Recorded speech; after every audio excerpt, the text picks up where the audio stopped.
Doctor Nandita Bhuyan Barua, জুনাৰেডি ৰোডত অৱস্থিত KGMT multi speciality হস্পিটেলৰ জ্যেষ্ঠ চিকিৎসক, মেডিচিন বিভাগৰ জ্যেষ্ঠ চিকিৎসক। আজি মই বিশ্ব হেপাটাইটিছ এৱেৰনেছ দিৱস উপলক্ষে আপোনালোকক হেপাটাইটিছ ৰোগৰ বিষয়ে দুই এটা কথা জনাবলৈ ওলাইছোঁ।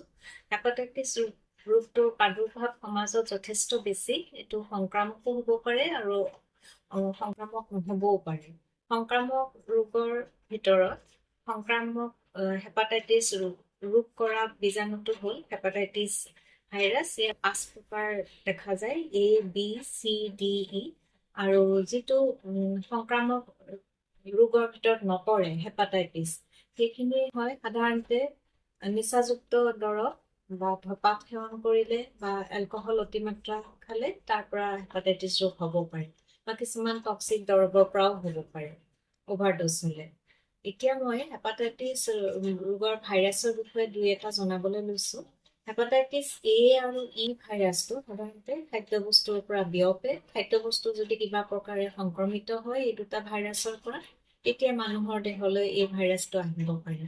এই হেপাটাইটিছ A আৰু E লক্ষণসমূহ প্ৰায় একে ধৰণৰ। ৰোগীজনৰ ভোক নালাগে, দুৰ্বল অনুভৱ কৰে, আৰম্ভণিতে জ্বৰ হ'ব পাৰে, তাৰপিছত পেটৰ বিষ হ'ব পাৰে। হেপাটাইটিছ A ডায়েৰিয়া হোৱা দেখা যায়, আৰু ইয়াৰ চিকিৎসা সাধাৰণতে চিম্পটমেটিক লক্ষণ অনুযায়ী চিকিৎসা কৰা হয়। যেনেকে চেলাইন দিয়া হয়, কিছুমান লিভাৰ ছাপোৰ্ট ইউজ কৰা হয়, আৰু ভিটামিন আৰু উপযুক্ত ৰেষ্ট পালে ৰোগীজন নিজে নিজে এমাহৰ ভিতৰত আৰোগ্য হৈ উঠে। হেপাটাইটিছ B আৰু D সাধাৰণতে ব্লাড ট্ৰেন্সফিউশ্যন আৰু যৌন সংস্পৰ্শৰ পৰা হ'ব পাৰে। গতিকে সেইখিনি সাৱধানতা অৱলম্বন কৰিলে এই দুটা ৰোগৰ পৰা হাত সাৰিব পাৰি। আৰু আজিকালি চৰকাৰে হেপাটাইটিছ B প্ৰতিষেধক চিটা দিবলৈ লৈছে সৰুকালতে, আৰু বয়স্ক লোককো দিয়া যায়। ইয়াৰ পৰাও হেপাটাইটিছ B ভাইৰাছৰ পৰা হাত সাৰি থাকিব পাৰি। হেপাটাইটিছ B চিটাৰ দ্বাৰা হেপাটাইটিছ D ভাইৰাছকো প্ৰতিৰোধ কৰিব পৰা যায়। এই দুটাৰো লক্ষণসমূহ সাধাৰণতে প্ৰায় একে ধৰণৰে হয়। খাবলৈ ভোক নালাগে, ৰোগীৰ ভোক নালাগে, দুৰ্বল অনুভৱ কৰে, তাৰ পৰা চকু পেচাব হালধীয়া হ'ব পাৰে। আৰু হেপাটাইটিছ B চিকিৎসা আছে। ইয়াৰ এণ্টিভাইৰেল দৰৱ ব্যৱহাৰ কৰি এই ৰোগৰ চিকিৎসা কৰিব পৰা যায়। হেপাটাইটিছ C টো সাধাৰণতে ব্লাড ট্ৰেন্সফিউশ্যন বা সংক্ৰমিত চিৰিঞ্জ, নিডল আদিৰ পৰা বিয়পে। এইটো তেনেকে আমি প্ৰতিৰোধ কৰিবলৈ সাধাৰণতে সজাগ হ'ব লাগিব, এই বস্তুৰ পৰা আঁতৰি থাকিব লাগিব।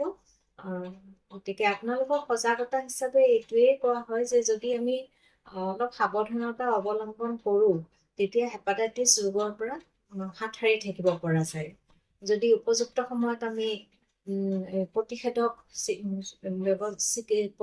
ভেকচিনসমূহ লওঁ, টেষ্ট কৰোঁ, আৰম্ভণিতে যদি বেমাৰটো ধৰা পেলাব পৰা যায়, তেতিয়াহ'লে নিশ্চয় ইয়াৰ চিকিৎসা আছে।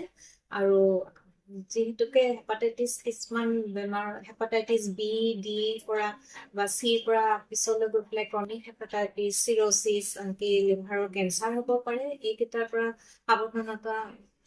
পৰা আঁতৰি থাকিবলৈ হ'লে আমি সংক্ৰমিত ব্যক্তিৰ পৰা আঁতৰি থাকিব লাগিব। তেওঁলোকে ব্যৱহাৰ কৰা চিৰিঞ্জ, নিডল এইবোৰ আমি ইউজ কৰিব নালাগে। তাৰ পৰা হেপাটাইটিছ B প্ৰতিষেধক ভেকচিন ল'ব লাগিব, প্ৰপাৰ ৰেষ্ট ল'ব লাগে, স্বাস্থ্যসন্মত নিয়মসমূহ পালন কৰিব লাগিব, পৰিষ্কাৰ পৰিচ্ছন্নতাভাৱে থাকিব লাগে, খোৱা বস্তুৰ ক্ষেত্ৰতো যথেষ্ট সাৱধানতা ল'ব লাগিব। আৰু নিচাযুক্ত বস্তুৰ পৰা আমি আঁতৰি থাকি যিটো সংক্ৰামক নোহোৱা বিধৰ হেপাটাইটিছ, সেইটোৰ পৰা আমি বাচি থাকিব পাৰোঁ।